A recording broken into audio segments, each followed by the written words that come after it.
welcome back to Sugarpienellies. So today I am going to be canning up one of my daughter's most favorite thing that I harvest from the garden every year, and that is pickled beets. We are going to be canning those up, and I thought that I would go ahead and show you guys how to do that. It's very simple, using a very simple old-fashioned, just down-home country brine solution, pretty much that the old timers would use. There's a few variations that they would do back in the day. I am just doing the simple old-fashioned pickling little brine solution, and I'm going to show you how easy that is to can these up and get those on your shelf. If you are a lover of pickled beets, if you're anything like me, I don't want those just at a certain time of year. I like to can those up and have those on my shelf for all year long, no matter the season. And until next year, I want to go ahead and be sure that I have a surplus that I am putting on my shelves. So stay tuned and let's get started. Okay, so the first thing that you want to do is just take your beets, and you want to be sure that you wash these up very well. I just like taking a little scrubber brush like this. I love this veggie brush, you guys. My late grandmother got me this when I was just a young teenager out on my own, and I am still using that thing. But it comes in handy for brushing your veggies like this. Gets all that little dirt off of there like that. So we are going to wash all of these, and then we're just going to chop, leaving about an inch on here, about like this. For each one, and then you're just going to place that into a pot, and I am going to fill this with water, and you just want to boil these until they're about fork tender, normally around 25 to 30 minutes. Okay, so while the beets are boiling and getting ready, I am going to go ahead and mix up the brine solution. You can go ahead and be doing that part, but beforehand, I am going to put all of these into the chicken bucket. Now, chickens can eat both the stems and the leaves of beets. They are highly nutritious for them, and it will be a tasty little treat for your flock. So this goes into the chicken treat bucket. Okay, for your brine solution, now I normally will just rinse out the pot that I am boiling the beets in, wash that out really well, and then I will pour the brine solution into that to heat it up.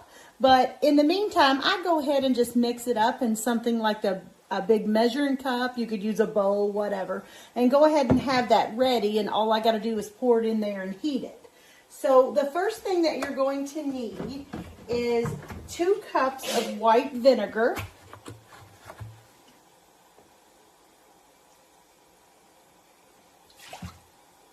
Well, it shows 2 cups. I don't know why I'm measuring. It's early. Let me open this one. You guys, you can never have enough vinegar on hand. I use this for everything. Cleaning supplies, pickling. You always get this in bulk. Okay, so 2 cups of the white vinegar, and then you're going to need 1 cup of water.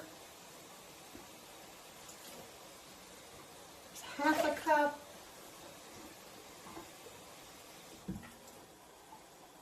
All right. 1 cup of water.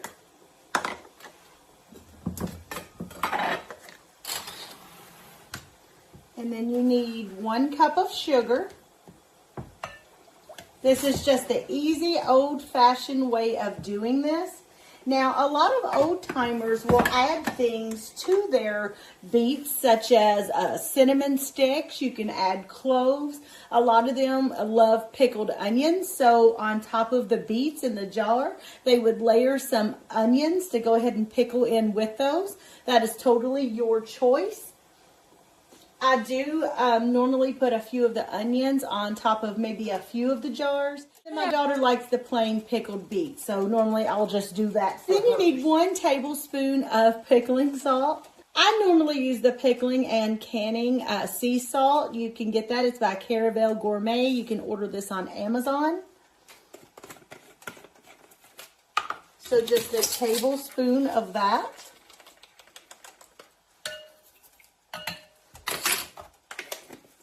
We're just going to give that a gentle whisk. You can go ahead and let that be sitting there, and then come time to boil this, you're just going to boil that and make sure all that salt and sugar dissolves. All right, so it's time to strain our beets. Now, some of you may ask, well, Jennifer, what can I do with the beet juice? Since we saved the stems and the leaves for the chickens, is there anything we can do with the beet juice or the water that you boiled the beets in? Yes, you can most certainly do several things with that. One, you can mix it with a little bit of mashed oatmeal, feed it to your chickens as a treat.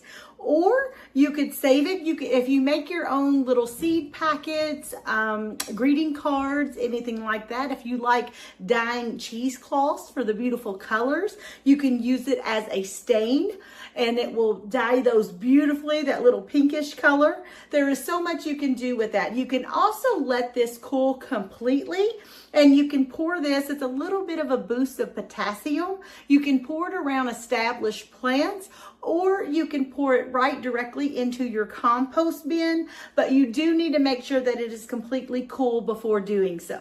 I like to just strain it right into a big jar, and that way you can let that cool down and use that for whatever you would like.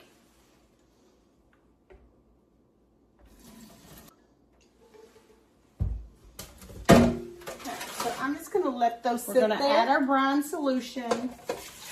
And I got this from where that has been setting. You want to make sure that all your little sugar mixture and stuff gets in there too.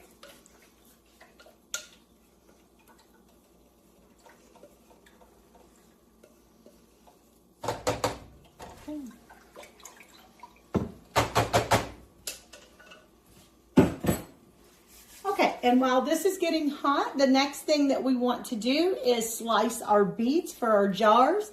Now in my canner, I went ahead and had my jars on low so they can be sterilized.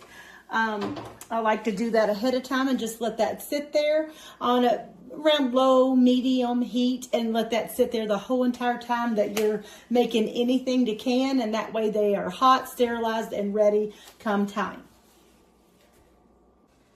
Okay, so after these have set for a little bit, because they're scalding hot, you want to get to where you can handle them. We're just going to slip the skins off of the beets, and I just place it right into my chicken bucket because they get the scraps off of that as well. So they slip off very easy. You can start it with a knife, but when it's fork tender, it's easy just to remove it like that.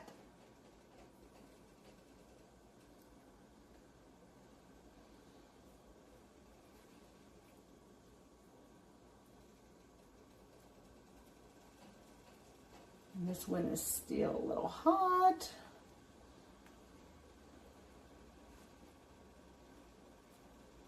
And then I don't worry about that part. I'll slice all the way up to this part. And you'll slice these and place them right into your sterilized jar. And then we will fill the jar with our brine solution. So just set those aside until you're ready to slice.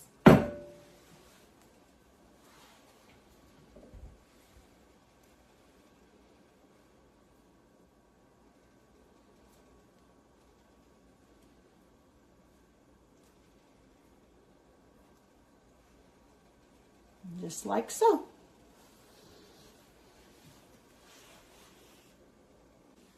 Okay, so all we're going to do is just slice our beets. I like them kind of a thin slice. You can do as thick or as thin as you would like.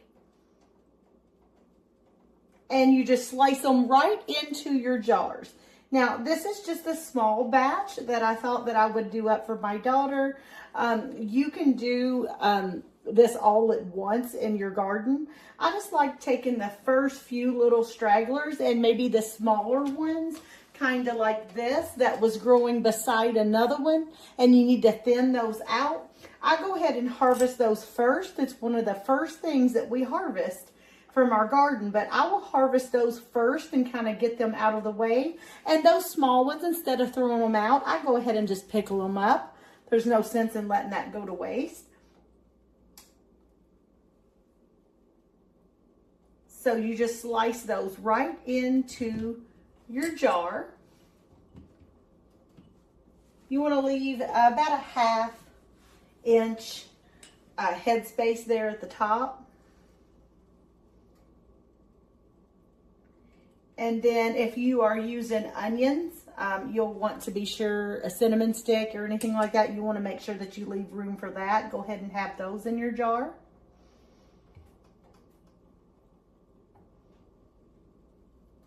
And then you don't have to slice them like this. Slice them however you want is your preference. Some people like to do wedges. Some do it a little thicker. However you want to do that is totally up to you.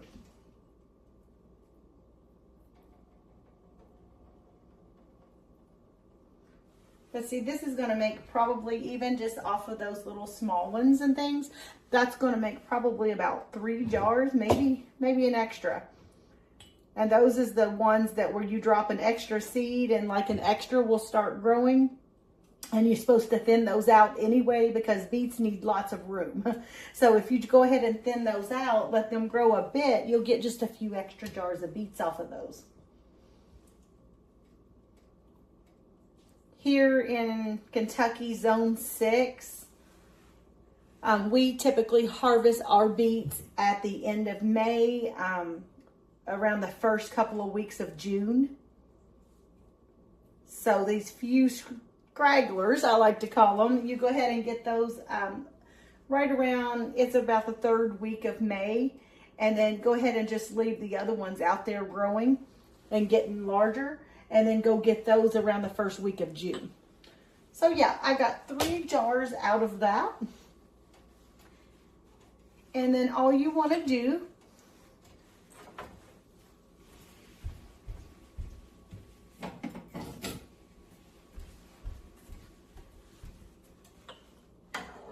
is just pour your brine solution right over the beets. Again, leave about a 1/2 inch headspace.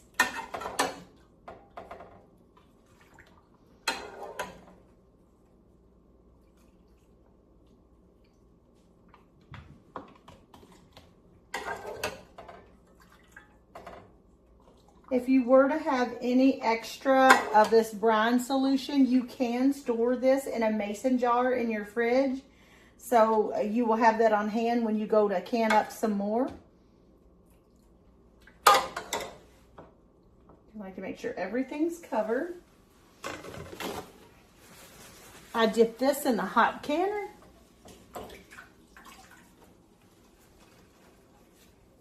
And use that to wipe off your rims.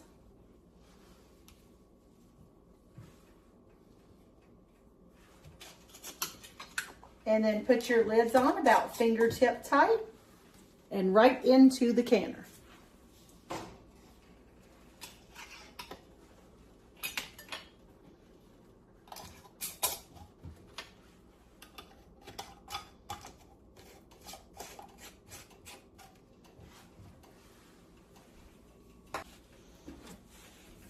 Okay, and then at this point, I like to add the rest of my water, making sure that you fill the jars at least 1 inch above their lids and rims.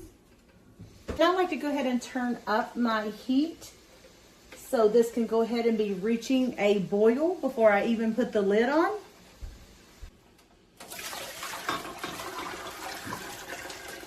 And one more.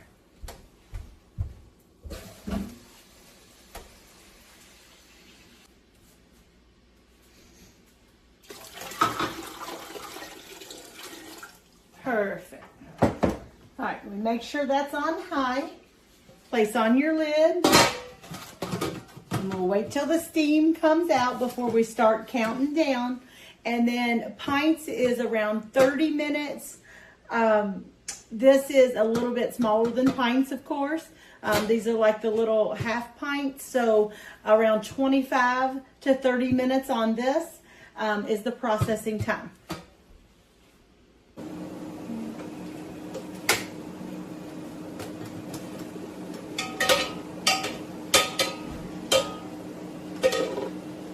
so we're just going to let this sit here and cool for about 5 minutes since the processing time is done. And then we're just going to take those up. I like to put mine on a cutting board and let them sit there overnight undisturbed, and then label those tomorrow to put on the shelf.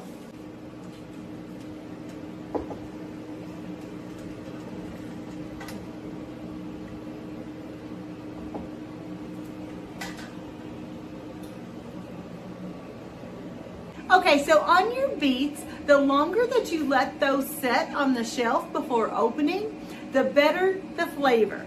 And so 1 to 2 weeks minimum before you want to open your jar, even though it's tempting. But 3 to 4 weeks will actually give it the best flavor. So the longer you wait, remember, the better the flavor. So thank you guys for joining me here today on sugarpienellie. Don't forget to hit that subscribe button for more delicious recipes coming your way. I appreciate you guys so very much, and you all have a very blessed day. Nellie.